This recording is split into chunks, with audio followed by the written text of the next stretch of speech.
Para sa mga headlines, weather forecast, ang northeast monsoon at easterly winds ay nagre-resulta sa pag-ulan sa iba't ibang rehiyon. In local news, nakatanggap si Oro ng parangal para sa epektibong pamamahala sa pananalapi. Ang dating mayor ng Cagayan de Oro ay maaring magbunyag ng ebidensya laban kay Mayor Clarix Uy tungkol sa bilyong peso pananagutan na salaysay. Itinulak ni Konsehal Judith ang paglalagay ng tulay portalet sa Barangay Makasandig. Para sa national, 2 pulis ang binanggit ng contempt ng House panel na nag-iimbestiga sa Parañaque raid. Mahigit na binabantayan ng Philippine National Police o PNP ang mga organisasyong sumusuporta sa paghihiwalay ng Mindanao. Para sa national news, ang bilang ng mga guro sa Japan na nagbabakasyon dahil sa sakit sa pag-iisip ay umabot sa pinakamataas na record. Para sa entertainment, si Catherine Bernardo ay nagpapahayag ng pasasalamat sa kanyang mga tagahanga sa pagtanggap sa kaniyang individual na paglalakbay. Sinabi, nakita nila ako bilang tao. Ang mga kilalang tao ay nagbibigay pugay at ginugunita ang Panama ng Dreamscape head na si Dio Endrinal. Sports, plano ni PBA Commissioner Marshall na ipatawag sina Abuebas at Tautua kasunod ng kanilang pagtatalo pagkatapos ng laro. Ang mga organizer ng Messi match ay nagpahayag ng matinding panghihinayang sa kawalan at kansilahin ang kanilang kahilingan sa pagpopondo.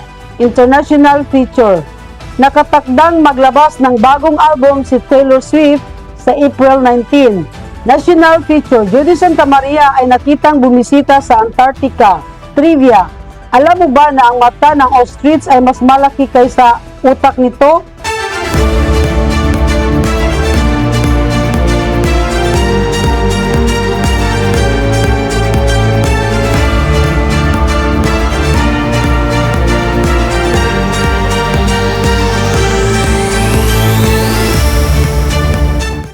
Good morning Philippines, magandang umaga Luzon at magandang araw Visayas at Mindanao.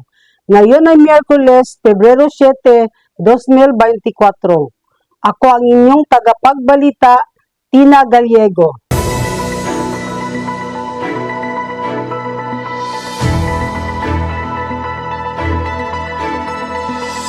Weather forecast. Ang northeast monsoon at easterly winds ay nagre-resulta sa pag-ulan sa iba't ibang rehiyon. Sa Lunes, mananatili ang northeast monsoon, amihan at easterlies na magdadala ng maulap na papawirin at pag-ulan sa iba't ibang lugar. Gaya ng nakasaad sa weather forecast ng Pag-asa, inaasahang makakaranas ng bahagyang maulap hanggang sa maulap na kondisyon ang Batanes at Babuyan Islands na may pulupulong mahinang pag-ulan dahil sa habagat. Maaring asahan ng Metro Manila at iba pang rehiyon ng bahagyang maulap hanggang sa maulap na papawirin na may pulupulong mga pag-ulan o pagkidlat, pagkulog, dulot ng easterlies at localized thunderstorms. Ang matinding pagkidlat ay maaring humantong sa mga pagbaha o pagguho ng lupa. Ang mga baybaying dagat sa silangang bahagi ng Southern Luzon, Visayas at Mindanao ay magiging katamtaman hanggang sa maalon, habang sa hilagang Luzon, ito ay magiging katamtaman at bahagya hanggang sa katamtaman sa natitirang bahagi ng bansa. Ang pagsikat ng araw ay alas 6:24 ng umaga at ang paglubog ng araw ay alas 5:57 ng hapon.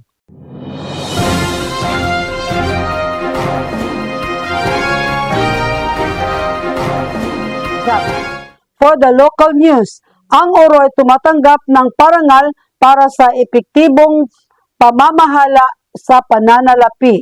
Pinupurihan ang Cagayan de Oro sa namumukod tanging pamamahala nito sa pananalapi na nakuha ng 2023 Good Financial Housekeeping Seal sa ilalim ng pamumuno ni Mayor Rolando Clarix Uy. Inanunsyo ng City Mayor's Office ang tagumpay na ito na nagbibigay diin sa pangako ng lungsod sa transparency sa pananalapi at pananagutan. Ang parangal na kinikilala ng Department of the Interior and Local Government ay nagpapahiwatig ng pagsunod ng lungsod sa etika na pamamahala at matagumpay na mga patakaran sa pananalapi. Pinarangalan ni Chief of Staff Sheila Lumbatan ang tagumpay sa sama-samang pagsisikap sa loob ng administrasyon ni Mayor Uy na binibigyang diin ang dedikasyon ng lungsod sa kausayan sa pamamahala. Ang pagkikilalang ito ay nagsisilbing benchmark na nagpapakita ng kakayahan ng Cagayan de Oro sa epektibong pamamahala sa pananalapi at pagpapatibay ng kumpiyansa ng mga residente at namumuhunan. Nagpahayag ng pasasalamat si Mayor Uy sa mga kawani ng lungsod, nangako na itaguyod ang mga panampalataya ng pamamahala at pamamahala sa pananalapi para sa kapakipakinabang ng lungsod. Sa pagsulong ng lungsod ay naglalayon na bumuo sa tagumpay nito na tinitiyak ang responsableng pangangasiwa sa pananalapi at patuloy na transparency. Ang pagkilala sa pinansyal na housekeeping ng Cagayan de Oro ay nagbibigay ng isang motivational na limbawa para sa iba pang mga lokal na pamamahalaan na nagbibigay diin sa mahalagang papel ng responsableng pamamahala sa pananalapi sa pagpapaunlad ng napapanatiling pag-unlad. Ang dating alkalde ng Cagayan de Oro ay maaring magbunyag ng ebidensya laban kay Mayor Clarix tungkol sa bilyong pisong pananagutan sa salaysay. Cagayan de Oro City, nagbanta si dating City Mayor Oscar Moreno na ilalantad ang umano'y irregularidad laban kay incumbent City Mayor Rolando Clarix Uy hingil sa hindi nare-resolba na obligasyong pinansyal ng administrasyong lungsod. Ipinunto ng dating alkalde ng City Hall ay hindi nagbabayad ng humigit kumulang 25 buwan sa mga service provider na nagreresulta sa tinatanyag o tinatayag na obligasyong pinansyal na halos 3 bilyong piso sa ilalim ng kasalukuyang termino ng alkalde. Sinabi ni Moreno na mali ang pahayag ni Uy na binanggit ang pagbabayad ng 25 milyong piso na ginawa sa Xavier University para sa paggamit ng kanilang mga pasilidad noong pagdaang crisis ng COVID-19. Bilang tugon, idinipensa ng Chief of Staff ni Uy na si Sheila Lumbatan na mahigit 2 bilyong piso ang nabayaran ng pamahalang lungsod mula sa mga natitirang obligasyon pinansyal na naiwan ni Moreno. Ang magkasalungat na mga pahayag ay nagpapakita ng pagtatalo sa pananagutan sa pananalapi sa lungsod sa loob ng 25 buwan panahon sa ilalim ng pamumuno ni Mayor, kung saan inigit ni Uy ang hindi pagbabayad at halos 3 bilyong piso sa mga naitalang obligasyon. Hinamon ni Gobernador Onabia ang mga kongresista ng Oro at Miss Or na magsikap para sa pagpapaunlad ng Lagindingan Airport MICP sa railway project. Hinamon ni Gobernador Peter M. Onabia na ng paglaom ang mga kongresista sa Misamis Oriental at Cagayan de Oro na magkaisa sa pagpapasulong ng 3 mahalagang proyekto, Lagindingan Airport, Mindanao Container Port at ang Mindanao Railway Project. Binigyan din niya na ang focus ay umabot sa kabila ng Lagindingan Airport na binigyang diin ang pangangailangan ng pag-unlad sa Mindanao Container Port at ang matagal ng nakabinbing proyekto ng Mindanao Railway. Binigyan din ni Gobernador Navia ang mapaghamong katangian ng mga gawain ito, ngunit hinikayat ang pagtutulungang pagsisikap ng mga pinuno para sa katuparan ng mga pangunahing proyekto nito. Nainasa ng malaking benepisyo ng mga tuntunin ng paglikha ng trabaho at magkakaibang mga pagkakataon sa trabaho para sa mga tao sa rehiyon. Itinulak ni Konsehal Judith paglalagay ng tulay o portalet sa Barangay Makasandig. Isinulong ni Konsehal Attorney James Judith sa konseho na ang tulay sa Barangay Makasandig ay ilalagay na may pansayan o portalet Matapos gawing night cafe sa barangay tuwing Miyerkules, Biyernes at Sabado. Sinabi ni Consul Judith na matagal ng problema sa lugar dahil nahihirapan ang mga dayuhan lalo na sa mga babae kapag gumagamit ng comfort room. Nilinaw ng konsihal na pansamantala lamang ito hanggat hindi natatapos ang isyu ng road right of ways sa barangay. I'm Chiraline. Actually, I'm Chiraline Apugan Galia. Kuan, taga Kamigin siya, ma'am. Dili man, nag-boarding house mi dito sa GR Borja. Tas kani ang kuan dani, nasa GR Borja, Burgos Street. Ang iyang production. So, ang brand, ani po ng uban, apod sa Carmen Pugon, nasa Mogs, na to sa Estito na, pero nakuan kami dito. Sa ano kuan, atong una is, kuan, nato ni itong 2022. Nag-start niya siya sa 2022. Actually, mama, kuan, gini siya, alis, gini siya tanan ang silabol, ani. Pero ang uban, gini sa garaan po ng paliton sa uban kay, pero gini sa kuan, lami, mag siya tanan, ma'am, kay pure, gini siya. Kaning cookies and cream, kaning durian, ma'am. Ilan yung makanak sa galon ang kuan, ma'am. Ay, kuan, ma'am, wala siya ng gallons, ma'am, na 1,000. Ang kanang kuan ko, ma'am, naman siguro na available ang kuan. Kanang 3 gallons, ma'am, 2,500. Kuan, ma'am, by order na siya, ma'am. Ay, para po sa ako, apod, ma'am, gid. Laya po gid masulti, kay puro gid siya lami, gid siya tanan. Oh, yes, ma'am, anong yung kuan gid, prices, anak, ma'am. 1 scoop, 30, and 2 scoop, ma'am, 50, and 40 ml, 60. Nang 750 ml, 170, then. So, kanang 3 nga gallons, ma'am, ito na kanang Ano siya? Ay, kanang, wala gid siya mix, ano, ma'am, kay, maglisod, ma'am, gud ang mamuhatay, ma'am, kay, basta niya mausa-usa, bitaw. Maisa ra gyud na siya ka-flavor. Yes, ma'am. Tapos, maka-worth, dili man gyud sa kuan masayangan gyud ni mga kwarta man, kay worth it, man good kay siya, gyud. Para sa ko, worth it gyud siya. Ano siya, muna siya, dani, dinhi ni sa, nako diri sa, kuan, sa, Kugon or Rama, dani sa, ning Montflower, Montflower Kamigin. Yes, ma'am, taga Kamigin, napod ni tanan mo, mga trabante. Wala. Tukuan po ka ng ano po damo, taga Kamigin. Kamigin dahil sa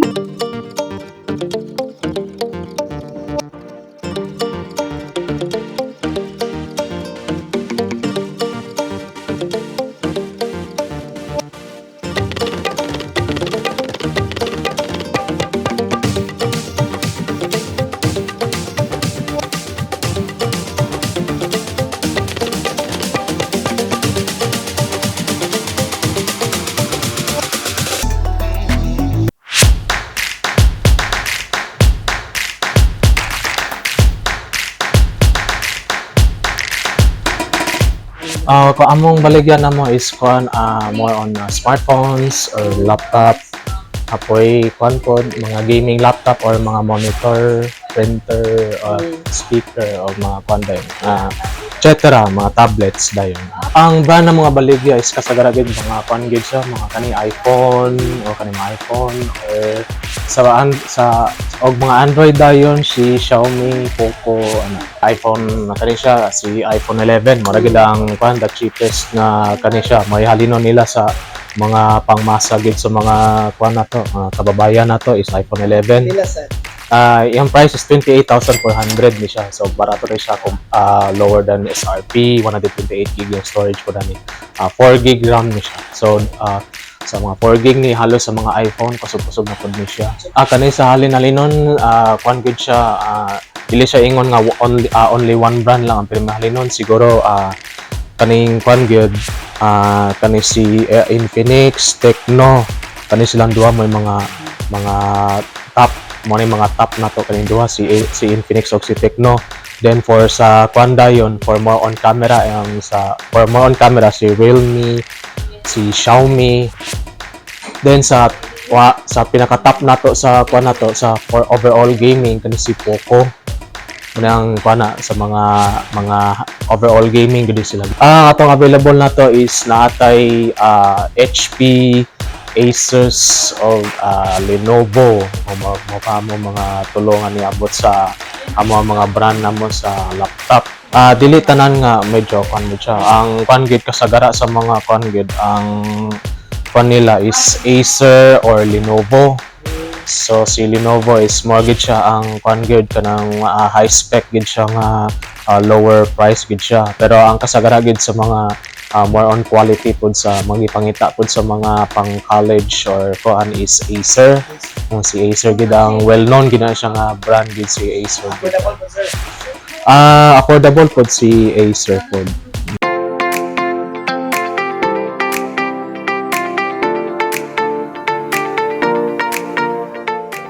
Si Bimbo nga barbak. Natay kung sa specs nato siya natay specs nga sa Intel natay Core i3, Core i5. Nya kung sa AMD pod natay Athlon, natay 18 gyapon pinakaubos. Sunod Athlon ay ng Ryzen 3. Ano siya? Ryzen 3, Ryzen 5, Ryzen 7. Nasa sa Intel nasa tay i7 natay kining border nga available Gigabyte o BioStar natay MSI ASRock. Sa atong graphics card napunta kuan kining 4070 Ti 4070 Ti o 4060 Ti. Ang price ani sir 61,000 ang 4070 Ti. 4060 Ti nasa 31,000 plus. Ang Galax nasa 13,000 ang katong iyang 1660. 8 gig na siya, 6 gig siya sir. Natay dire mga RAM available daghan, Panther ang available o Gramsta.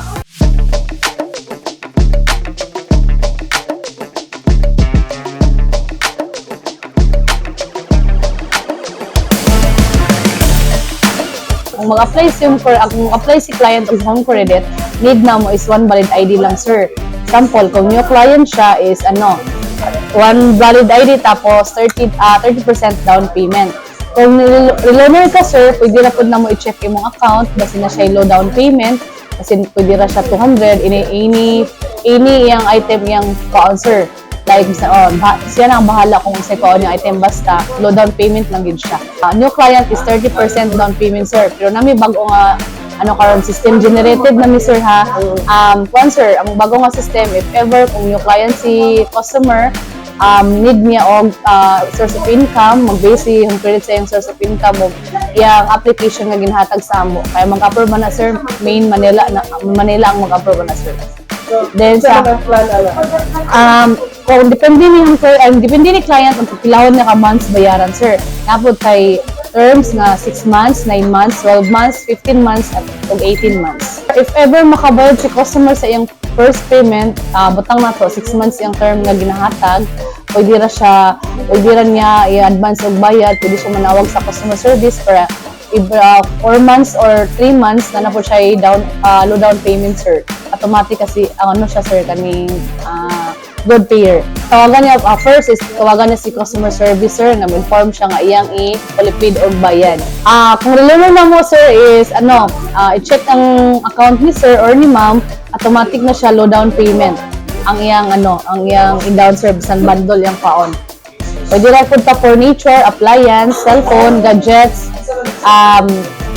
laptops, cosmetics, school supply, cellphones, mga sir, headset, pwede po bundle, mga laptop, mga speaker, printer, monitor, keyboard. Kung wala kay cash sir, pwede na po utang. Need lang na mo, ID lang yun, 30% down payment, mga sir. Pakitaan lang si Home Credit.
To the national news, 2 pulis ang binanggit ng contempt ng House panel na nag-iimbestiga para sa Parañaque raid.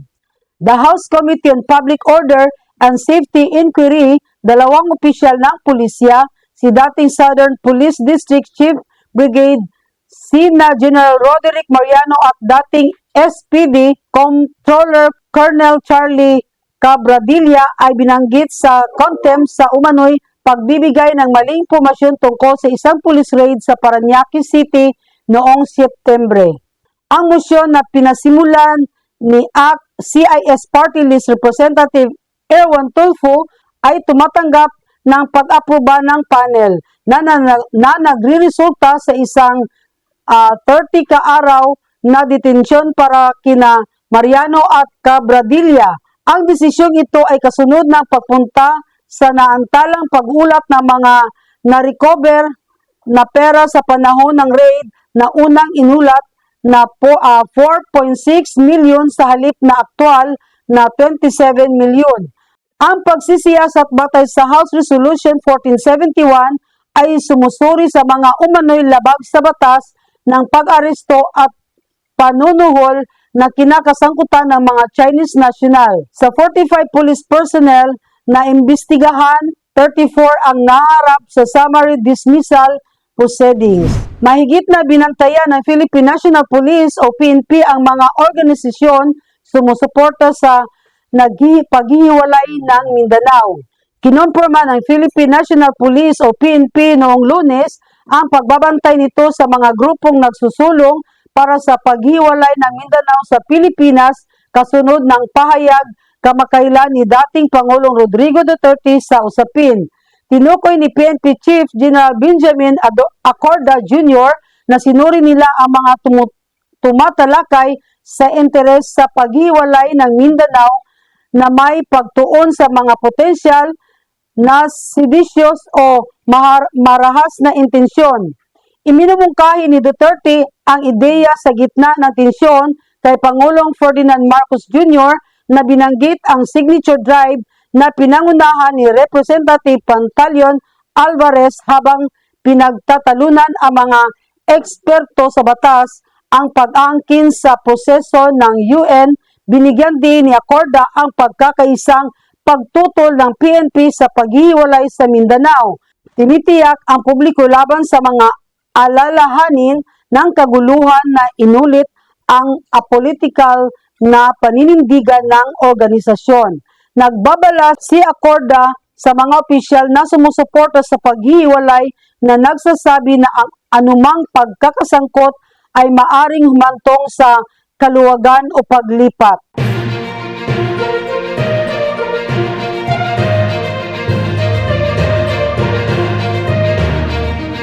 Ang bilang ng mga guro sa Japan na nagbabakasyon dahil sa sakit sa pag-iisip ay umabot sa pinakamataas na record.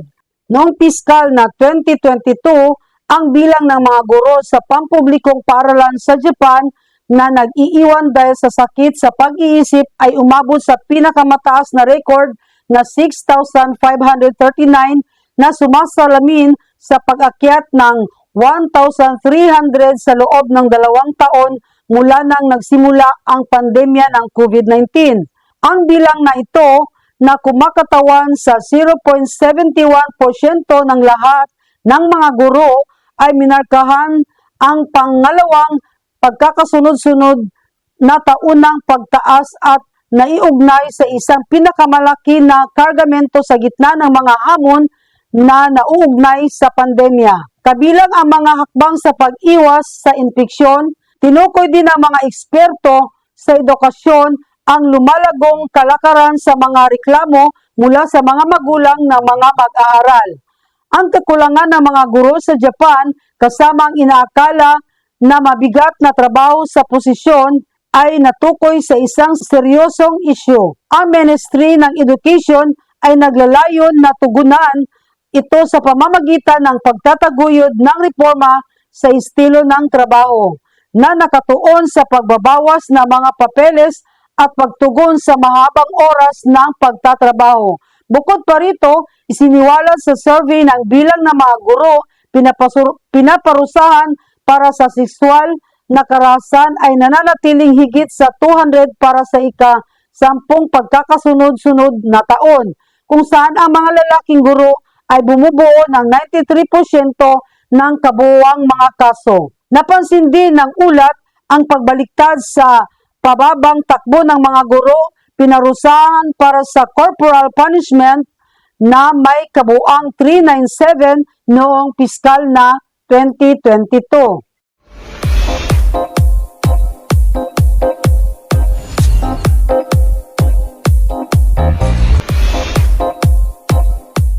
For the entertainment, Catherine Bernardo expresses gratitude to fans for embracing her individual journey, saying, "Nakita nila ako bilang tao." Nagpahayag ng pasasalamat ang aktres na si Catherine Bernardo sa kanyang mga tagahanga sa kanilang suporta sa gitna ng mga pagsubok na kanyang hinaharap noong nakaraang taon nang lumipat sa solo career.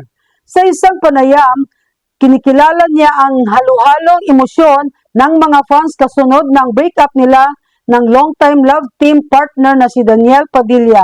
Nagpapasalamat si Bernardo sa kanyang mga tagahanga at binigyang diin na nakikita nila siya bilang isang tao na higit sa kanyang pampublikong katauhan. Pinahalagahan niya ang kanilang paggalang sa kanyang mga desisyon at tiniyak nila na unti-unting bumubuti ang mga bagay. Ipinarating ng aktres ng kanyang pagpahayag na harapin ang mga hamon sa kanyang solo career na pinatingkad ang kanyang kaligayahan at kasiyahan. Inasahan ni Bernardo ang pagalugad ng pagkakaibang mga tungkulin at pinahalagahan ang kalayaan gumawa ng mga desisyon na ayon sa kanyang personal at profesional na paglago. Ang mga kilalang tao ay nagbibigay pugay at ginugunita ang legacy ng Dreamscape head na si Dio Endrinal. Celebrities are expressing grief over the passing of Dreamscape Entertainment head Dio Endrinal, who died on February 3 at the age of 60. Notable figures like Judy Ann Santos, Judy Santa Maria, Ann Curtis, Vice Ganda ang nagbigay pugay. Si Dimples Romana sa social media kay Endrinal. Ang kanyang abo ay dadalhin sa ABS-CBN Chapel bago ang araw ng Huwebes na ibinibahagi ng kanyang matalik na kaibigan na si Kate Valenzuela. Isang makabuluhang pagtitipon ang nakatanda sa Endrinal sa Miyerkules. Tampok ang mga pagtatanghal ni Martin Rivera, Eric Santos, Regine Velasquez, Ogie Alcacid at Angeline Quinto bawat gabi hanggang Biyernes.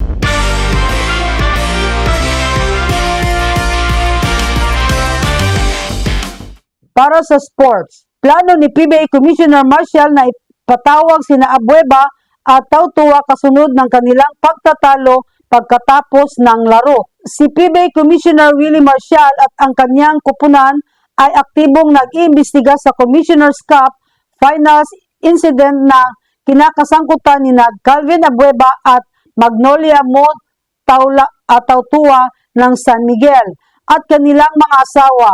Nakipag-ugnayan si Marcial kay Tautua at sa kampo ng San Miguel na ipinahayag ang pangangailangan mangalap ng mga video at pahayag mula sa mga saksi.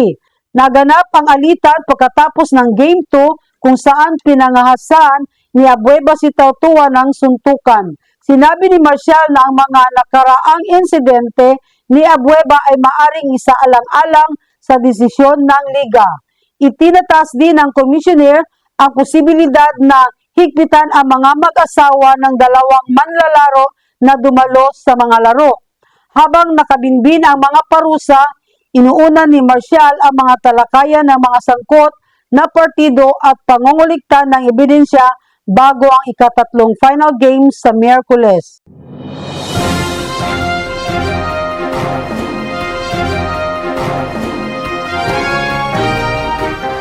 Ang mga organizer ng Messi Match ay nagpapahayag ng matinding panghihinayang.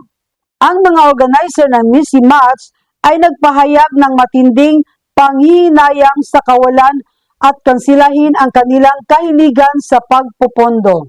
Ang mga organizer ng isang football match sa Hong Kong ay nagpahayag ng matinding panghihinayang sa kawalan ng star player na si Lionel Messi na kinontrata upang maglaro at inihayag ang pag-withdraw ng isang Hong Kong 16 million o 2 million na bid ng gobyerno. Ang CEO ng Theatre Asian ay nagsabi na si Messi na nag-sideline dahil sa isang leg muscle strain ay sinadya upang itampok sa precision friendly. Ang pagkabigo ay humantong sa bus mula sa mga tagahanga na nag-udyok sa mga organizer na talikuran ang grant ng gobyerno. Sa kabila ng mga opisyal ng gobyerno ay tiniyak ng maglalaro na si Messi, ang impormasyon ay nagbago lamang sa kalahating oras. Nakatanggap ang Commissioner Council ng 38 reklamo tungkol sa laban na kinakasangkutan ng Hong Kong 216,964 sa mga gasto. Nakatanggap ang Commissioner Council ng 38 reklamo tungkol sa laban na kinakasangkutan ng Hong Kong 216,964 sa mga gastos. Nakakatakdang maglaro sina Messi at Inter Miami sa Tokyo sa Miyerkules habang hinihintay ang kanyang pagaling mula sa pinsala.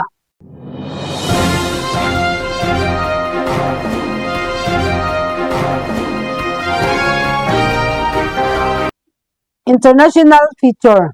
Nakakatakdang maglabas ng bagong album si Taylor Swift sa April 19. Ang American pop icon na si Taylor Swift ay nagpahayag sa kanyang mga plano na maglabas ng isang bagong album pinamagatang The Tortured Poets Department.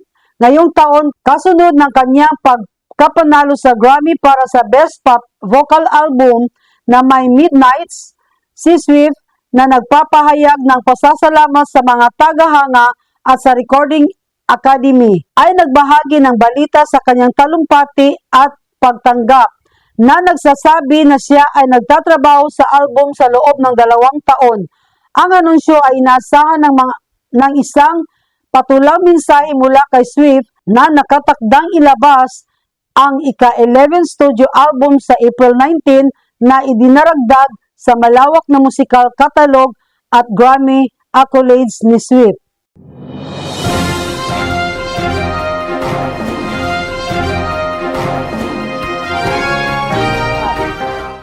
Para sa national feature, Judy Santa Maria ay nakitang bumisita sa Antarctica. Kapamilya actress Judy Santa Maria, masayang ibinalita ni Maria na inalis niya ang kapitong kontinente mula sa kanyang bucket list sa pamamagitan ng pagbisita sa Antarctica. Ibinahagi ang isang serye ng mga snapshots sa Instagram na kumukuha ng kanyang mga di malilimutang sandali sa nagyayelong rehiyon. Inilarawan na award-winning na aktres ang karanasan na parang nasa ibang planeta habang nasa Earth pa, mapayapa, tahimik at mahiwaga. Ipinahayag ni Maria na ang mga larawan ay nakakuha lamang ng isang maliit na bahagi ng malalalim na sensasyon na kanyang nararanasan sa Antarctica na nagbibigay diin sa kababaang loob na pakiramdam ng pagiging parehong maliit at bunga. Pagkatapos ng kanyang papel sa Unbreak My Heart, isiniwalat niya ang mga plano para sa isang bagong proyekto. Naglalarawan ang isang triathlete at nagbibida sa isang pelikulang talambuhay tungkol sa aktivistang batas militar na si Edgar Hobson kasama si Elijah Canlas.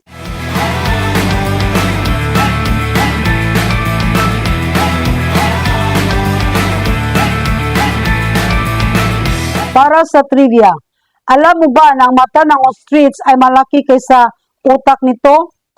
Ang ostrich, ang pinakamalaking ibon sa buong mundo, ay nagtataglay ng mga mata na pinakamalaki sa buong kaharian ng hayop na higit sa laki ng utak nito. May sukat na humigit kumulang 2 pulgada, 5 sentimetro, ang diametro halos kasinlaki ng bola ng bilyar.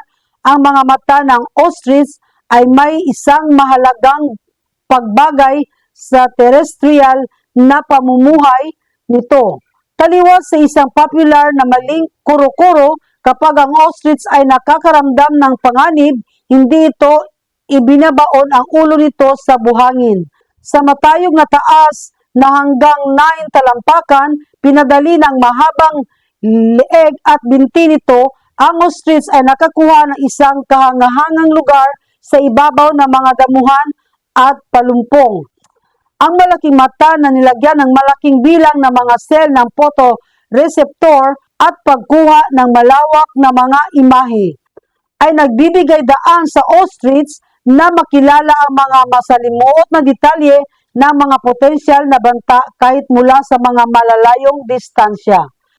Ang visual acuity na ito kasama ang malakas na binti ay nagbibigay ng kapangyarihan sa ostrich na mabilis na makatakas mula sa anumang nakikitang panganib.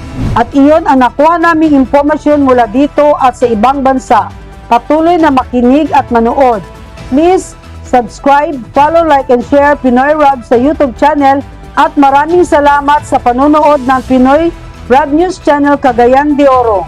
Humingi ako ng isa pa na suportahan at mag-subscribe at i-on ang notification para sa higit pang mga update at impormasyon. Uli, maraming salamat at magandang araw.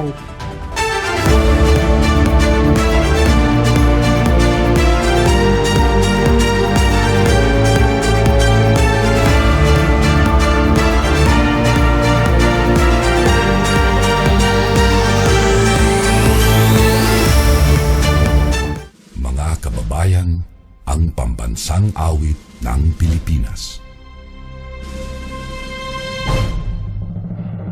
Kayang maging